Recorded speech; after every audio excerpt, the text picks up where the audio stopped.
Voilà, bah, ça fait 4 ans que j'étais pas venu, avec d'une part en voyage et puis le Covid l'année dernière.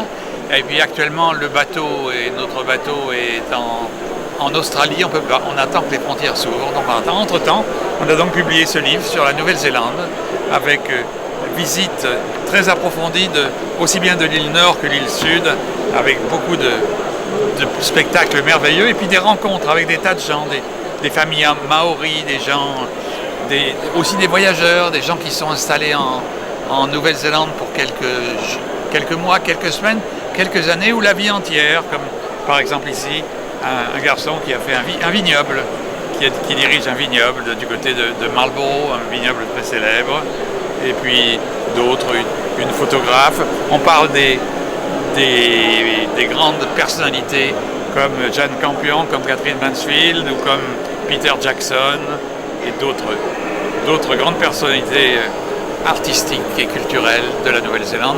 Un très beau pays pour lequel ma compagne et moi avons eu un coup de foudre. Alors vous voyez, on a visité du nord au sud, du sud au nord, par bateau, par avion, à pied. On a fait beaucoup de balades et voilà le résultat, voilà le fruit de tous ces travaux, ce beau livre. Actuellement, je suis en train de faire le montage du film sur la Nouvelle-Zélande. On avait déjà commencé sur un premier film il y a une dizaine d'années.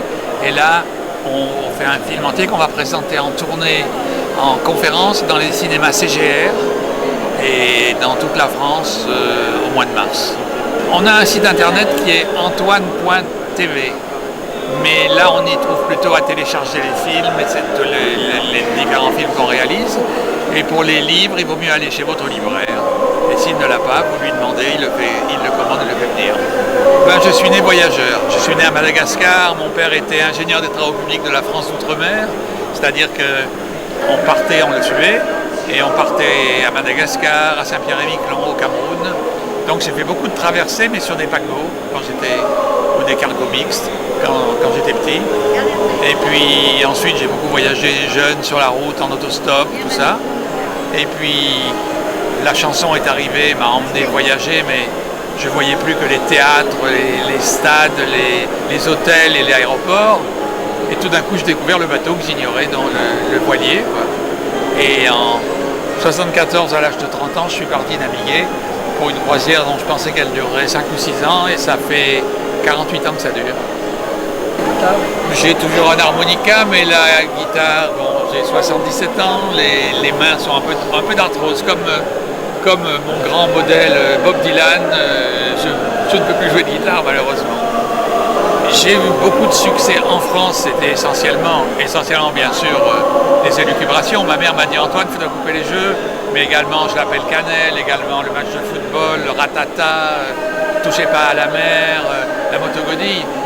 En France, en Italie autant, avec des chansons comme La Tramontane, Les Pietre et Le Café, qui étaient beaucoup moins connues en France, mais qui ont été des gros succès là-bas.